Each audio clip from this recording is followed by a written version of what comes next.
اللہ تعالیٰ نے انسان کو یاد کرایا ہے کہ تو نے عبادت اپنے رب کی کرنی ہے، اور فرمایا رب تمہارا وہ ہے جس نے تمہارے لیے زمین کو فرش بنایا ہے، آسمان کو چھت بنایا ہے، اور آسمان سے پانی برسا کے تو زمین سے پھل اگائے ہیں، رزق لکم، وہ بھی تیرے کھانے کے لیے اگائے ہیں۔ وہ جو آسمان سے بارش برسا کے زمین سے سبز اور پھل اگائے ہیں تو وہ بھی تیرے لیے۔ جب سارا کچھ تیرے لیے بنایا تو بھی تو عبادت کرنا اپنے رب کی، پھر کسی کو اس کا شریک نہ ٹھہرا۔ ایک چیلنج بھی کیا قرآن مجید نے اس رکوع کے اندر۔ کہا کرتے تھے مکے کے لوگ کہ آپ قرآن مجید کی آیتیں نبی کریم علیہ السلام سے کہا کرتے تھے کہ معاذ اللہ آپ خود بناتے ہیں، بنا کے لاتے ہیں۔ تو اللہ کریم نے فرمایا وَإِن كُنتُمْ فِي رَيْبٍ مِّمَّا نَزَّلْنَا عَلَىٰ عَبْدِنَا فَأْتُوا بِسُورَةٍ مِّن مِّثْلِهِ، اگر تمہیں شک ہو نا اس میں جو ہم نے بندہ خاص پہ نازل کیا ہے تو تم بھی اس جیسی ایک صورت بنا کے لاؤ۔ پڑھے لکھے تو تم بھی ہو نا، مکے میں تم بھی رہتے ہو، تو ایک صورت بنا کے لاؤ۔ قرآن مجید ہم سے چھینا گیا ہے سازش کے تحت، اس لیے کہ جس قوم کو قرآن آ جاتا ہے نا پھر کوئی کافر اس کا مقابلہ نہیں کر سکتا۔ دیکھیں نا اگر کافروں کے پاس جواب ہوتا قرآن پاک کا تو بدر اور احد میں نا کوئی آیت بنا کے لاتے، قرآن کے مقابلے کی تلواریں لے کے نہ آتے، ان کے پاس جواب ہی نہیں تھا۔ اور قیامت تک کسی کافر کے پاس قرآن مجید کا کوئی جواب، قرآن کا کوئی جواب، قسم اللہ کی جواب کوئی نہیں، قرآن کا اس کا کوئی جواب نہیں۔ کیا بات ہے قرآن پاک کی۔ وہ ایک دفعہ مسلمہ کذاب بے ایمان کہنے لگا میں نے بنا لیا ہے قرآن پاک کا جواب، معاذ اللہ۔ جواب کیا بنایا؟ وہ سورت ہے نا القاریۃ ما القاریۃ وما ادراک ما القاریۃ، کھڑکھڑانے والی کیا ہے، کھڑکھڑانے والی تمہیں کیا پتا کیا ہے کھڑکھڑی، قیامت کا ذکر ہے۔ کہنے لگا میں نے اس جیسی صورت بنا لیا، تو کیا بنایا؟ الفیل ملفیل وما ادراک ما الفیل۔ کہنے لگا ہاتھی، تمہیں کیا پتا کیا ہاتھی، تم کیا جانو کیا ہاتھی۔ تو پاس جو اس کے اپنے بیٹھے تھے نا چیلے، وہ کہنے لگے چپ کر جا، سارے زمانے کو پتا ہے ہاتھی کیا ہوتا ہے۔ تو پاگل ہے، اس کے دو کان ہوتے ہیں، ایک سونڈ ہوتی ہے، چار اس کے پیر ہوتے ہیں۔ بیوقوف آدمی قرآن کا مقابلہ کرنا ہے تو کچھ چج کے ساتھ کر، پاگلوں کی طرح مقابلہ کرے گا، جوتے کھائے گا بھی، ہمیں بھی پڑھوائے گا۔ تو قرآن مجید کا کوئی مقابلہ کر سکا؟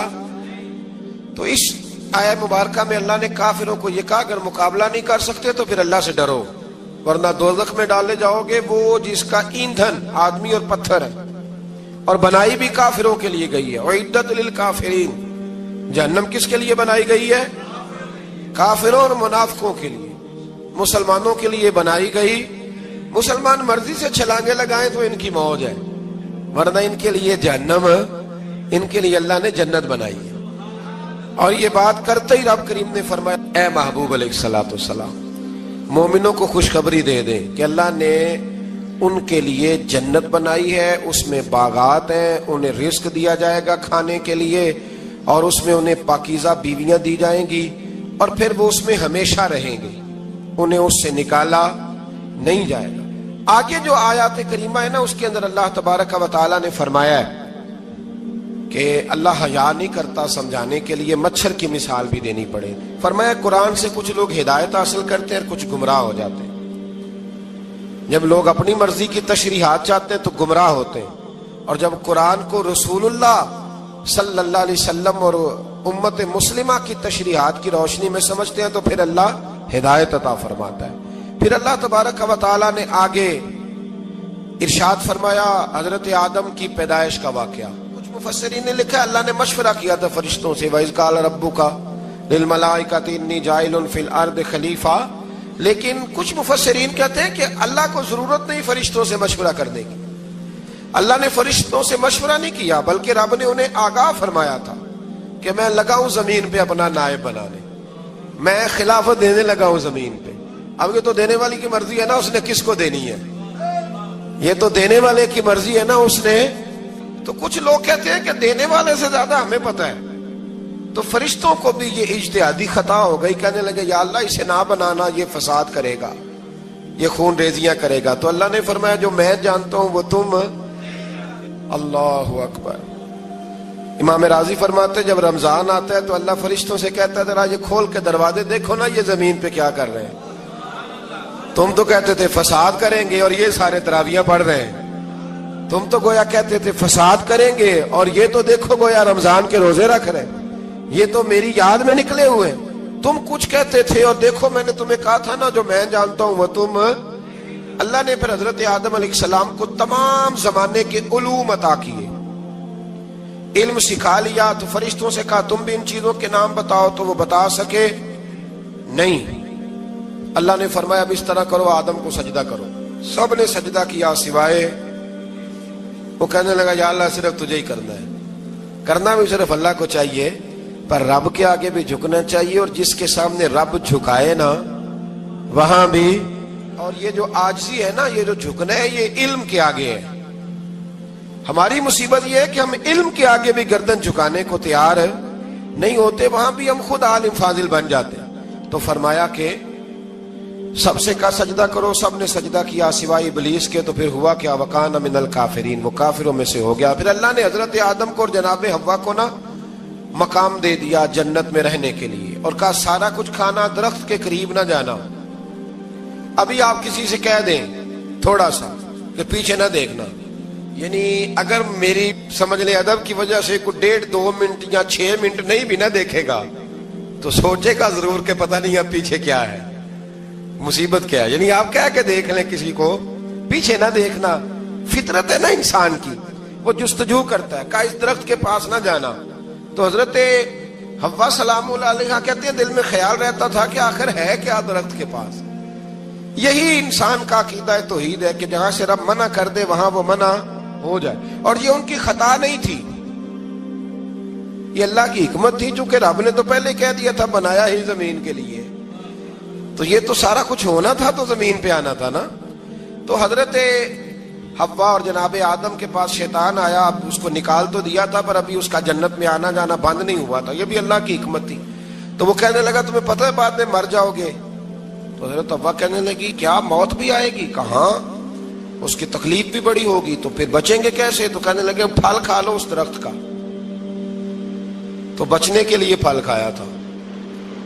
جس طرح لوگ آج بہت سارے کام بچنے کے لیے کرتے ہیں پر بچ سکتے, بچنے کے لیے پھل کھایا. تو اللہ نے فرمایا زمین پہ چلے جاؤ. تو حضرت آدم زمین پہ آئے, پھر کئی 100 سال روتے رہے. فَتَلَقَّى آدَمُ مِن رَبِّهِ کَلِمَاتٍ, تو پھر اللہ نے خود ہی جناب آدم کو کچھ کلمے سکھائے. علامہ اسماعیل حقی فرماتے ہیں وہ کلمے یہ تھے کہ حضرت آدم نے میرے نبی کا وسیلہ پیش کیا, اللہ کریم نے جناب آدم کی دعا کو مقبول فرما لیا.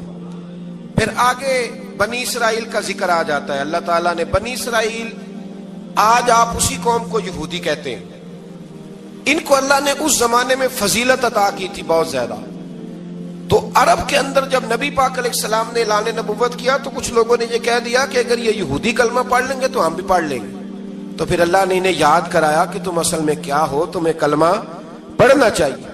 تو اہل یہود کا تذکرہ کرتے کرتے رب کریم نے ایک بات یہ بھی ارشاد فرمائی کہ تم لوگوں کو تو کہتے رہے ہو کہ وہ نبی آنے والے ہیں, وہ نبی آنے والے ہیں, اور جب آ گئے ہیں تو ماننے کو تیار نہیں ہو. تو فرمایا تأمرون الناس بالبر وتنسون انفسکم وانتم تتلون الکتاب, لوگوں کو بھلائی کا حکم دیتے ہو اور اپنے آپ کو بھول جاتے ہو. افلا تعقلون, تمہیں عقل نہیں؟ پھر اللہ نے انہیں یہ بھی یاد کرایا کہ یاد کرو وہ زمانہ کہ جب فرعون نے خواب دیکھ لیا تھا کہ کوئی بچہ اس کی سلطنت کو تباہ کرے گا, تو پھر اس نے تمہارے بچوں کو ذبح کرانا شروع کیا اور تمہاری بیٹیوں کو چھوڑتا تھا. فرمایا یہ بھی تو تم نے دیکھا, میں نے تمہیں پھر تم سے کہا جہاد کرو قوم عمالقہ کے خلاف, تو مقام طیہ میں جا کے یہ لوگ کہنے لگے ہم سے جہاد نہیں ہوتا. اللہ نے انہیں ایک میدان میں قید کر دیا. بڑی دلچسپ بات, قید تو لوگ ہوتے ہیں نا چار دیواری میں, تو اللہ نے بنی اسرائیل والوں کو جب انہوں نے کہا جہاد نہیں کریں گے تو اللہ نے میدان میں قید کر دیا.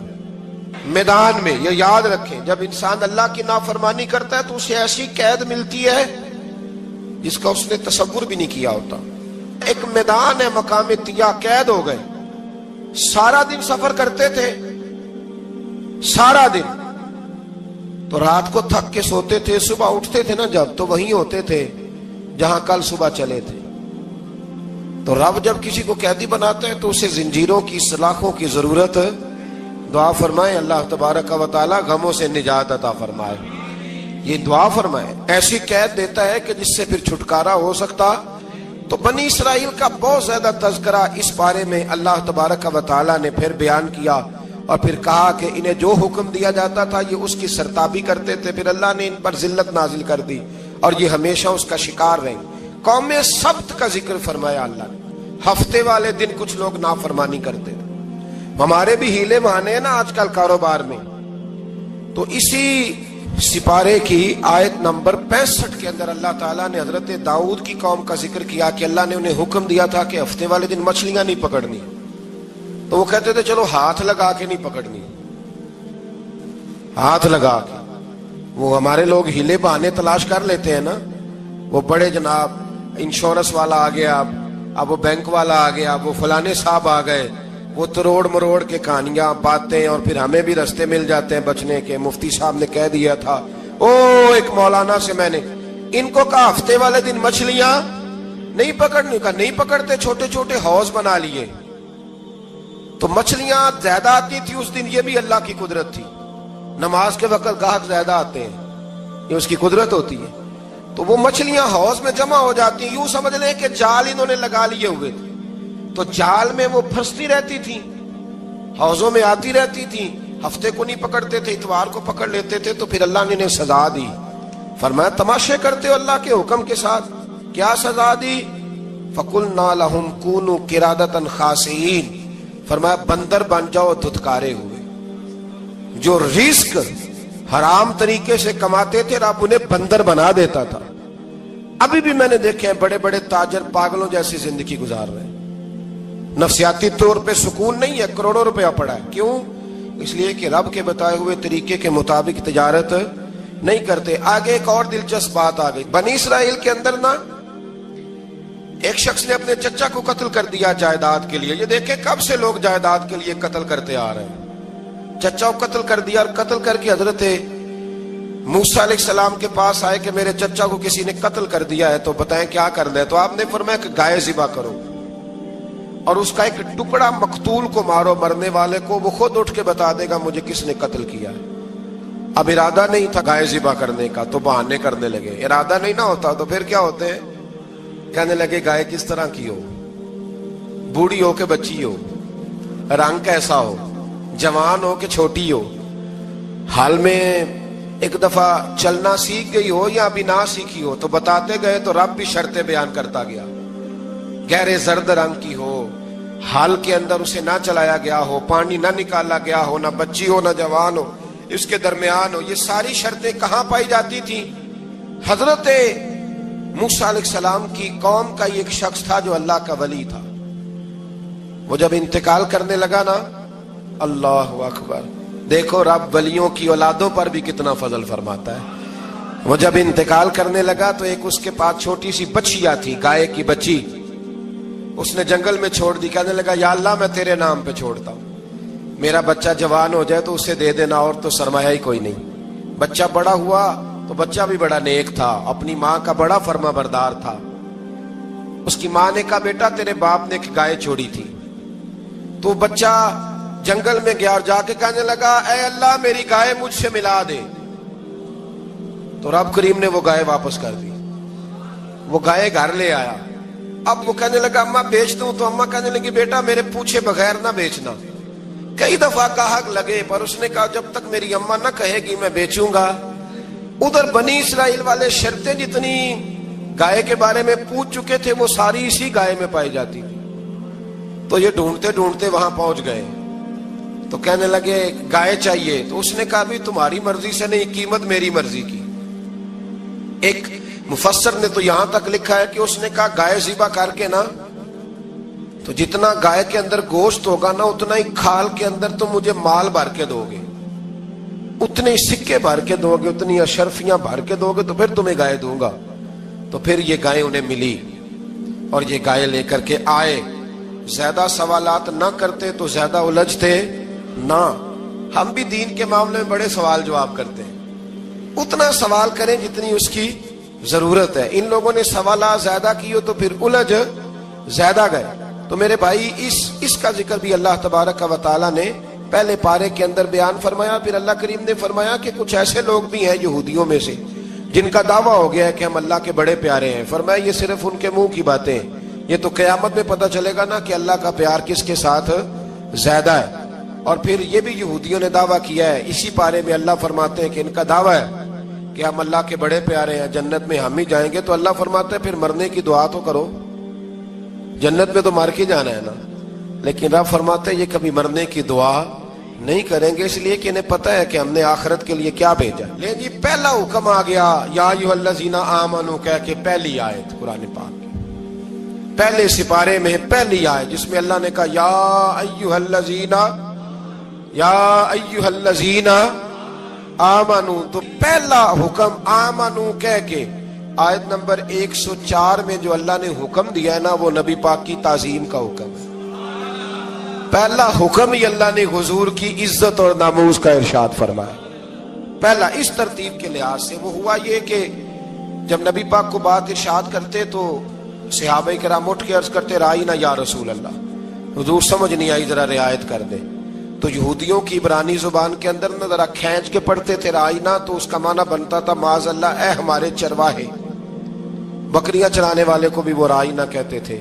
تو جب صحابہ یہ کہنے لگے تو اللہ نے منع ہی کر دیا، فرمایا میرے محبوب کے غلاموں، اس لفظ کے پیچھے چھپ کے، اس لفظ کے پیچھے چھپ کے لوگ میرے نبی کی بے ادبی کر جاتے ہیں، تو جس لفظ کا کوئی ایک معنی بے ادبی والا بنتا ہو وہ لفظ بھی میرے نبی کے لیے نہ کہو، لفظ وہ والے کہو جس میں کوئی بے ادبی کا معنی نکلے نہ۔ یہاں لوگوں نے بڑے بڑے لفظ نہیں بول دیے، پھر کہتے میرا مطلب یہ تھا، میرا مطلب وہ تھا، تو نے وہ لفظ بولا کیوں جس کا کوئی غلط مطلب بھی نکل سکتا تھا۔ اللہ نے فرمایا یا ایھا الذین آمنوا لا تقولوا رائینا، اے ایمان والو رائینا کہو ہی نہ۔ تو یا اللہ کیا کہیں؟ فرمایا وقولوا انظرنا، تم کہو یا رسول اللہ ایک نظر فرمائیے، انداز دیکھیے، انظرنا ایک نظر۔ تو ہمارے بزرگ تو پہلے ہی بڑے پیار والوں نے کہہ دیا یا رسول اللہ انظر حالنا، کہتے کہاں سے لاتے ہو جملے؟ میں نے کہا اللہ کی کتاب سے، یا رسول اللہ انظر حالنا یا حبیب اللہ اسمع قالا، تو تم کہو انظرنا محبوب نظر کرم کرے، واسمعوا، اور کیا ضرورت ہے دوبارہ پوچھنے کی؟ اللہ کہتا ہے پہلے ہی دھیان سے سنا کرو، پہلے ہی واسمعوا، پہلے ہی احتیاط سے سنو، وللکافرین عذاب علیم، اور کافروں کے لیے دردناک عذاب ہے۔ لے جی اسی پارے میں اللہ تبارک و تعالیٰ نے پھر اہل یہود کا ذکر کیا، تو یہود کہنے لگے کہ ہم حضرت ابراہیم کے ماننے والے ہیں، تو اللہ کریم نے وہ بھی ذکر کیا کہ میں نے تو ابراہیم کو آزمایا ہے، وَإِذِ ابْتَلَىٰ إِبْرَاهِيمَ رَبُّهُ بِكَلِمَاتٍ فَأَتَمَّهُنَّ، ہم نے ابراہیم کو کچھ چیزوں سے آزمایا ہے، وہ ہماری آزمائش پہ پورے اترے۔ قَالَ إِنِّي جَاعِلُكَ لِلنَّاسِ إِمَامًا، تو پھر ہم نے انہیں کہا کہ ہم آپ کو پوری دنیا کا امام بنائیں گے۔ وہ آزمائش کیا تھی؟ آگ میں جانا بھی آزمائش، بیٹے کا نہ ہونا بھی آزمائش، بیٹا ہوا تو پھر اسے وادی غیر ذی زرع ان میں چھوڑ کے آنا بھی آزمائش، بڑا ہوا تو پھر ذبح کرنا بھی آزمائش۔ فرمایا جہاں جہاں آزمایا ہے نا، ابراہیم ہماری آزمائش میں پورے اترے۔ فرمایا تو مفت میں حضرت ابراہیم کی اولاد بنتے ہو اور ان کا نام لیتے ہو اور ان کے ساتھ اپنا تعلق بناتے ہو، دیکھو تو صحیح وہ کتنی آزمائشوں سے گزرے۔ تو اس کا بھی اللہ نے اسی میں ذکر فرمایا۔ اور پھر وہ بات کرتے تھے حضرت یعقوب کی اور حضرت اسحاق کی، تو فرمایا وہ تو ہمارے اتنے خاص بندے تھے کہ وصال کا وقت بھی انہوں نے اپنی اولادوں کو نصیحت فرمائی تھی کہ اللہ کی توحید پہ قائم رہنا، اس کا ذکر بھی اللہ نے اسی پارے میں بیان فرمایا۔ اور جو حضرت ابراہیم اور جناب اسماعیل نے کعبہ تعمیر کیا تو اس کا ذکر بھی اللہ تعالیٰ نے اسی پارے میں فرمایا۔ فرمایا جب وہ کعبہ بنا رہے تھے تو کہہ رہے تھے ربنا تقبل منا، کہہ رہے تھے اے اللہ بنا ہم نے دیا ہے پر مہربانی فرما ہم سے قبول فرما لے۔ تو جو آیہ کریمہ آخر میں عرض کرنا چاہتا ہوں اس پر بھی تھوڑی توجہ فرمائیں گے تو بات بڑی نکھر کے باہر آئے گی۔ یہ 16ویں رکوع کے اندر اللہ نے پھر یہود کا اور عیسائیت کا ذکر فرمایا، تو اللہ کریم نے ایک بات ارشاد فرمائی، یہودیوں کے ہاں جب کوئی بچہ پیدا ہوتا تھا پیلے رنگ کے ساتھ اس کو رنگتے تھے، یا کوئی خاص رنگ تھا ان کا، بچہ پیدا ہوتا تو اس پر وہ رنگ چڑھاتے کہ یہ جی ہمارے مذہب کا رنگ ہے۔ ہمارے ہاں بھی رسمیں ہیں نا اپنی اپنی، معاذ اللہ اپنی اپنی نہیں ہونی چاہیے، اللہ رسول کا حکم ہونا چاہیے۔ تو یہودیوں کے ہاں بچہ پیدا ہوتا تو ایک خاص رنگ چڑھاتے، عیسائیوں کے ہاں پیدا ہوتا تو وہ بھی ایک خاص رنگ چڑھاتے۔ تو مسلمانوں کے ہاں بچے پیدا ہوئے تو انہوں نے بھی توجہ کی کہ یہ کیا ہو رہا ہے، تو رب کریم نے فرمایا صبغۃ اللہ، رنگ اللہ کا ہی ہے۔ ومن احسن من اللہ صبغہ، اور فرمایا اللہ کے رنگ سے زیادہ خوبصورت کس کا رنگ ہو سکتا ہے؟ اللہ کا رنگ کیا ہے؟ لا الہ الا اللہ محمد الرسول اللہ صلی اللہ علیہ۔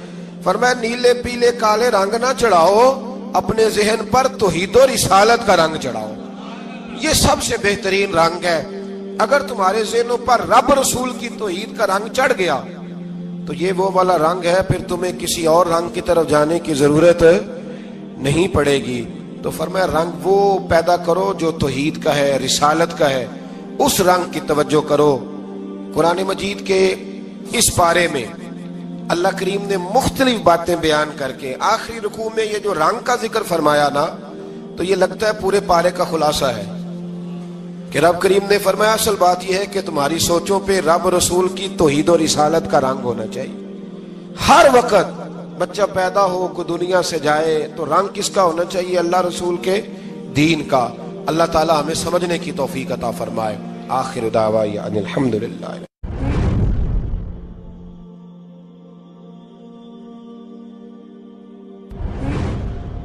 اللہ تعالیٰ نے انسان کو یاد کرایا ہے کہ تو نے عبادت اپنے رب کی کرنی ہے، اور فرمایا رب تمہارا وہ ہے جس نے تمہارے لیے زمین کو فرش بنایا ہے، آسمان کو چھت بنایا ہے، اور آسمان سے پانی برسا کے تو زمین سے پھل اگائے ہیں، رزق لکم، وہ بھی تیرے کھانے کے لیے اگائے ہیں۔ وہ جو آسمان سے بارش برسا کے زمین سے سبز اور پھل اگائے ہیں تو وہ بھی تیرے لیے۔ جب سارا کچھ تیرے لیے بنایا تو بھی تو عبادت کرنا اپنے رب کی، پھر کسی کو اس کا شریک نہ ٹھہرا۔ ایک چیلنج بھی کیا قرآن مجید نے اس رکوع کے اندر۔ کہا کرتے تھے مکے کے لوگ کہ آپ قرآن مجید کی آیتیں نبی کریم علیہ السلام سے کہا کرتے تھے کہ معاذ اللہ آپ خود بناتے ہیں، بنا کے لاتے ہیں۔ تو اللہ کریم نے فرمایا وَإِن كُنتُمْ فِي رَيْبٍ مِّمَّا نَزَّلْنَا عَلَىٰ عَبْدِنَا فَأْتُوا بِسُورَةٍ مِّن مِّثْلِهِ، اگر تمہیں شک ہو نا اس میں جو ہم نے بندہ خاص پہ نازل کیا ہے تو تم بھی اس جیسی ایک صورت بنا کے لاؤ۔ پڑھے لکھے تو تم بھی ہو نا، مکے میں تم بھی رہتے ہو، تو ایک صورت بنا کے لاؤ۔ قرآن مجید ہم سے چھینا گیا ہے سازش کے تحت، اس لیے کہ جس قوم کو قرآن آ جاتا ہے نا پھر کوئی کافر اس کا مقابلہ نہیں کر سکتا۔ دیکھیں نا اگر کافروں کے پاس جواب ہوتا قرآن پاک کا تو بدر اور احد میں نا کوئی آیت بنا کے لاتے، قرآن کے مقابلے کی تلواریں لے کے نہ آتے، ان کے پاس جواب ہی نہیں تھا۔ اور قیامت تک کسی کافر کے پاس قرآن مجید کا کوئی جواب، قرآن کا کوئی جواب، قسم اللہ کی جواب کوئی نہیں، قرآن کا اس کا کوئی جواب نہیں۔ کیا بات ہے قرآن پاک کی۔ وہ ایک دفعہ مسلمہ کذاب بے ایمان کہنے لگا میں نے بنا لیا ہے قرآن پاک کا جواب، معاذ اللہ۔ جواب کیا بنایا؟ وہ صورت ہے نا القاریہ ملقاریہ، وما ادراک ملقاریہ، کھڑکھڑانے والی کیا ہے، کھڑکھڑانے والی تمہیں کیا پتا کیا ہے کھڑکھڑی، قیامت کا ذکر ہے۔ کہنے لگا میں نے اس جیسی صورت بنا لیا، تو کیا بنایا؟ الفیل ملفیل، وما ادراک ملفیل۔ کہنے لگا ہاتھی، تمہیں کیا پتا کیا ہاتھی، تم کیا جانو کیا ہاتھی۔ تو پاس جو اس کے اپنے بیٹھے تھے نا چیلے، کہنے لگے چپ کر جا، سارے زمانے کو پتا ہے ہاتھی کیا ہوتا ہے۔ تو پاگل ہے، اس کے دو کان ہوتے ہیں، ایک سونڈ ہوتی ہے، چار اس کے پیر ہوتے ہیں۔ بیوقوف آدمی قرآن کا مقابلہ کرنا ہے تو کچھ چاج کے ساتھ کر، پاگلوں کی طرح مقابلہ کرے گا، جوتے کھائے گا بھی، ہمیں بھی پڑھوائے گا۔ تو قرآن مجید کا کوئی مقابلہ کر سکا؟ تو اس آیہ مبارکہ میں اللہ نے کافروں کو یہ کہا اگر مقابلہ نہیں کر سکتے تو پھر اللہ سے ڈرو، ورنہ دوزخ میں ڈالے جاؤ گے، وہ جس کا ایندھن آدمی اور پتھر ہے، اور بنائی بھی کافروں کے لیے گئی ہے۔ اعدت للکافرین، جہنم کس کے لیے بنائی گئی ہے؟ کافروں اور منافقوں کے لیے۔ مسلمانوں کے لیے بنائی گئی، مسلمان مرضی سے چھلانگے لگائیں تو ان کی موج ہے، ورنہ ان کے لیے جہنم، ان کے لیے اللہ نے جنت بنائی ہے۔ اور یہ بات کرتے ہی رب کریم نے فرمایا اے محبوب علیہ الصلوۃ والسلام مومنوں کو خوشخبری دے دیں کہ اللہ نے ان کے لیے جنت بنائی ہے، اس میں باغات ہیں، انہیں رزق دیا جائے گا کھانے کے لیے، اور اس میں انہیں پاکیزہ بیویاں دی جائیں گی، اور پھر وہ اس میں ہمیشہ رہیں گے۔ انہیں اس سے نکالا نہیں جائے گا۔ آگے جو آیات کریمہ ہے نا، اس کے اندر اللہ تبارک و تعالیٰ نے فرمایا ہے کہ اللہ حیا نہیں کرتا سمجھانے کے لیے مچھر کی مثال بھی دینی پڑے۔ فرمایا قرآن سے کچھ لوگ ہدایت حاصل کرتے ہیں اور کچھ گمراہ ہو جاتے ہیں۔ جب لوگ اپنی مرضی کی تشریحات چاہتے ہیں تو گمراہ ہوتے ہیں، اور جب قرآن کو رسول اللہ صلی اللہ علیہ وسلم اور امت مسلمہ کی تشریحات کی روشنی میں سمجھتے ہیں تو پھر اللہ ہدایت عطا فرماتا ہے۔ پھر اللہ تبارک و تعالیٰ نے آگے ارشاد فرمایا حضرت آدم کی پیدائش کا واقعہ۔ کچھ مفسرین نے لکھا اللہ نے مشورہ کیا تھا فرشتوں سے، وَإِذْ قَالَ رَبُّكَ لِلْمَلَائِكَةِ إِنِّي جَاعِلٌ فِي الْأَرْضِ خَلِيفَةً، لیکن کچھ مفسرین کہتے ہیں کہ اللہ کو ضرورت نہیں فرشتوں سے مشورہ کرنے کی۔ اللہ نے فرشتوں سے مشورہ نہیں کیا، بلکہ رب نے انہیں آگاہ فرمایا تھا کہ میں لگا ہوں زمین پہ اپنا نائب بنانے، میں خلافت دینے لگا ہوں زمین پہ۔ اب یہ تو دینے والی کی مرضی ہے نا، اس نے کس کو دینی ہے، یہ تو دینے والے کی مرضی ہے نا، اس نے۔ تو کچھ لوگ کہتے ہیں کہ دینے والے سے زیادہ ہمیں پتہ ہے۔ تو فرشتوں کو بھی یہ اجتہادی خطا ہو گئی، کہنے لگے یا اللہ اسے نہ بنانا، یہ فساد کرے گا، یہ خون ریزیاں کرے گا۔ تو اللہ نے فرمایا جو میں جانتا ہوں وہ تم، اللہ اکبر۔ امام راضی فرماتے جب رمضان آتا ہے تو اللہ فرشتوں سے کہتا ہے ذرا یہ کھول کے دروازے دیکھو نا یہ زمین پہ کیا کر رہے ہیں۔ تم تو کہتے تھے فساد کریں گے اور یہ سارے تراویح پڑھ رہے ہیں، تم تو گویا کہتے تھے فساد کریں گے اور یہ تو دیکھو گویا رمضان کے روزے رکھ رہے ہیں، یہ تو میری یاد میں نکلے ہوئے ہیں۔ تم کچھ کہتے تھے اور دیکھو میں نے تمہیں کہا تھا نا جو میں جانتا ہوں وہ تم۔ اللہ نے پھر حضرت آدم علیہ السلام کو تمام زمانے کے علوم عطا کیے، علم سکھا لیا۔ تو فرشتوں سے کہا تم بھی ان چیزوں کے نام بتاؤ، تو وہ بتا سکے نہیں۔ اللہ نے فرمایا اب اس طرح کرو آدم کو سجدہ کرو۔ سب نے سجدہ کیا سوائے، وہ کہنے لگا یا اللہ صرف تجھے ہی کرنا ہے، کرنا بھی صرف اللہ کو چاہیے، پر رب کے آگے بھی جھکنا چاہیے، اور جس کے سامنے رب جھکائے نا وہاں بھی۔ اور یہ جو عاجزی ہے نا، یہ جو جھکنا ہے، یہ علم کے آگے ہے۔ ہماری مصیبت یہ ہے کہ ہم علم کے آگے بھی گردن جھکانے کو تیار نہیں ہوتے، وہاں بھی ہم خود عالم فاضل بن جاتے ہیں۔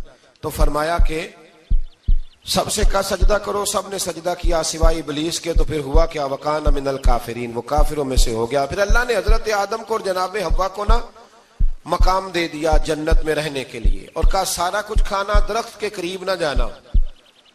ابھی آپ کسی سے کہہ دیں تھوڑا سا کہ پیچھے نہ دیکھنا، یعنی اگر میری سمجھ لیں ادب کی وجہ سے کوئی 1.5-2 منٹ یا 6 منٹ نہیں بھی نہ دیکھے گا تو سوچے گا ضرور کہ پتہ نہیں اب پیچھے کیا ہے، مصیبت کیا ہے۔ یعنی آپ کہہ کے دیکھ لیں کسی کو، پیچھے نہ دیکھنا، فطرت ہے نا انسان کی، وہ جستجو کرتا ہے، کہا اس درخت کے پاس نہ جانا۔ تو حضرت حوا سلام اللہ علیہ کہتے ہیں دل میں خیال رہتا تھا کہ آخر ہے کیا درخت کے پاس۔ یہی انسان کا عقیدہ توحید ہے کہ جہاں سے رب منع کر دے وہاں وہ منع ہو جائے، اور یہ ان کی خطا نہیں تھی، یہ اللہ کی حکمت تھی، چونکہ رب نے تو پہلے کہہ دیا تھا بنایا ہی زمین کے لیے، تو یہ تو سارا کچھ ہونا تھا تو زمین پہ آنا تھا نا۔ تو حضرت حوا اور جناب آدم کے پاس شیطان آیا، اب اس کو نکال تو دیا تھا پر ابھی اس کا جنت میں آنا جانا بند نہیں ہوا تھا، یہ بھی اللہ کی حکمت تھی۔ تو وہ کہنے لگا تمہیں پتہ ہے بعد میں مر جاؤ گے؟ تو حضرت حوا کہنے لگی کیا موت بھی آئے گی؟ کہاں، اس کی تکلیف بھی بڑی ہوگی، تو پھر بچیں گے کیسے؟ تو کہنے لگے پھل کھا لو اس درخت کا۔ تو بچنے کے لیے پھل کھایا تھا۔ اس طرح لوگ آج بہت سارے کام بچنے کے لیے کرتے ہیں پر بچ سکتے، بچنے کے لیے پھل کھایا تو اللہ نے فرمایا زمین پہ چلے جاؤ۔ تو حضرت آدم زمین پہ آئے، پھر کئی 100 سال روتے رہے۔ فَتَلَقَّى آدَمُ مِن رَبِّهِ کَلِمَاتٍ، تو پھر اللہ نے خود ہی جناب آدم کو کچھ کلمے سکھائے۔ علامہ اسماعیل لکی فرماتے ہیں وہ کلمے یہ تھے کہ حضرت آدم نے میرے نبی کا وسیلہ پیش کیا، اللہ کریم نے جناب آدم کی دعا کو مقبول فرما لیا۔ پھر آگے بنی اسرائیل کا ذکر آ جاتا ہے۔ اللہ تعالیٰ نے بنی اسرائیل، آج آپ اسی قوم کو یہودی کہتے ہیں، ان کو اللہ نے اس زمانے میں فضیلت عطا کی تھی بہت زیادہ۔ تو عرب کے اندر جب نبی پاک علیہ السلام نے اعلان نبوت کیا تو کچھ لوگوں نے یہ کہہ دیا کہ اگر یہ یہودی کلمہ پڑھ لیں گے تو ہم بھی پڑھ لیں گے۔ تو پھر اللہ نے انہیں یاد کرایا کہ تم اصل میں کیا ہو، تمہیں کلمہ پڑھنا چاہیے۔ تو اہل یہود کا تذکرہ کرتے کرتے رب کریم نے ایک بات یہ بھی ارشاد فرمائی کہ تم لوگوں کو تو کہتے رہے ہو کہ وہ نبی آنے والے ہیں، وہ نبی آنے والے ہیں، اور جب آ گئے ہیں تو ماننے کو تیار نہیں ہو. تو فرمایا تأمرون الناس بالبر وتنسون انفسکم وانتم تتلون الکتاب، لوگوں کو بھلائی کا حکم دیتے ہو اور اپنے آپ کو بھول جاتے ہو. افلا تعقلون، تمہیں عقل نہیں؟ پھر اللہ نے انہیں یہ بھی یاد کرایا کہ یاد کرو وہ زمانہ کہ جب فرعون نے خواب دیکھ لیا تھا کہ کوئی بچہ اس کی سلطنت کو تباہ کرے گا، تو پھر اس نے تمہارے بچوں کو ذبح کرانا شروع کیا اور تمہاری بیٹیوں کو چھوڑتا تھا. فرمایا یہ بھی تو تم نے دیکھا، میں نے تمہیں پھر تم سے کہا جہاد کرو قوم عمالقہ کے خلاف، تو مقام طیہ میں جا کے یہ لوگ کہنے لگے ہم سے جہاد نہیں ہوتا.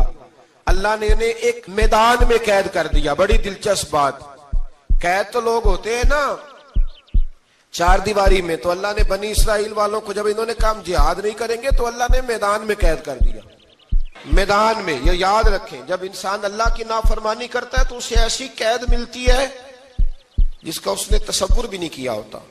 ایک میدان ہے مقام طیہ، قید ہو گئے، سارا دن سفر کرتے تھے، سارا دن، تو رات کو تھک کے سوتے تھے، صبح اٹھتے تھے نا جب، تو وہیں ہوتے تھے جہاں کل صبح چلے تھے.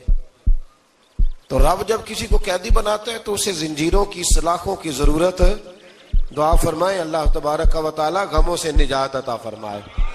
یہ دعا فرمائے، ایسی قید دیتا ہے کہ جس سے پھر چھٹکارا ہو سکتا. تو بنی اسرائیل کا بہت زیادہ تذکرہ اس پارے میں اللہ تبارک و تعالی نے پھر بیان کیا، اور پھر کہا کہ انہیں جو حکم دیا جاتا تھا یہ اس کی سرتابی کرتے تھے. پھر اللہ نے ان پر ذلت نازل کر دی اور یہ ہمیشہ اس کا شکار رہے. قوم سبت کا ذکر فرمایا اللہ نے، ہفتے والے دن کچھ لوگ نافرمانی کرتے. ہمارے بھی ہیلے بہانے ہیں نا آج کل کاروبار میں. تو اسی سپارے کی آیت نمبر 65 کے اندر اللہ تعالیٰ نے حضرت داؤد کی قوم کا ذکر کیا کہ اللہ نے انہیں حکم دیا تھا کہ ہفتے والے دن مچھلیاں نہیں پکڑنی. تو وہ کہتے تھے چلو ہاتھ لگا کے نہیں پکڑنی، ہاتھ لگا کے. وہ ہمارے لوگ ہیلے بہانے تلاش کر لیتے ہیں نا، وہ بڑے جناب انشورنس والا آ گیا، اب وہ بینک والا آ گیا، وہ فلانے صاحب آ گئے، وہ تروڑ مروڑ کے کہانیاں باتیں، اور پھر ہمیں بھی رستے مل جاتے ہیں بچنے کے. مفتی صاحب نے کہہ دیا تھا، ایک مولانا سے میں نے ان کو کہا ہفتے والے دن مچھلیاں نہیں پکڑنے کا، نہیں پکڑتے، چھوٹے چھوٹے حوض بنا لیے. تو مچھلیاں زیادہ آتی تھی اس دن، یہ بھی اللہ کی قدرت تھی. نماز کے وقت گاہک زیادہ آتے ہیں، یہ اس کی قدرت ہوتی ہے. تو وہ مچھلیاں حوض میں جمع ہو جاتی ہیں. یوں سمجھ لیں کہ جال انہوں نے لگا لیے ہوئے تھے، تو جال میں وہ پھنستی رہتی تھی، حوضوں میں آتی رہتی تھی. ہفتے کو نہیں پکڑتے تھے، اتوار کو پکڑ لیتے تھے. تو پھر اللہ نے انہیں سزا دی. فرمایا تماشے کرتے ہو اللہ کے حکم کے ساتھ. کیا سزا دی؟ فَقُلْنَا لَهُمْ كُونُوا قِرَادَةً خَاسِئِينَ، فرمایا بندر بن جاؤ دھتکارے ہوئے. جو رزق حرام طریقے سے کماتے تھے رب انہیں بندر بنا دیتا تھا. ابھی بھی میں نے دیکھے ہیں بڑے بڑے تاجر پاگلوں جیسی زندگی گزار رہے ہیں.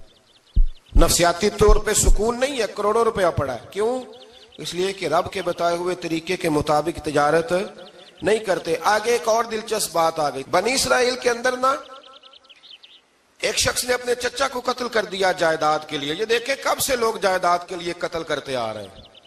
چچا کو قتل کر دیا، اور قتل کر کے حضرت موسیٰ علیہ السلام کے پاس آئے کہ میرے چچا کو کسی نے قتل کر دیا ہے، تو بتائیں کیا کرنا ہے. تو آپ نے فرمایا کہ گائے ذبح کرو اور اس کا ایک ٹکڑا مقتول کو مارو، مرنے والے کو. وہ خود اٹھ کے بتا دے گا مجھے کس نے قتل کیا ہے.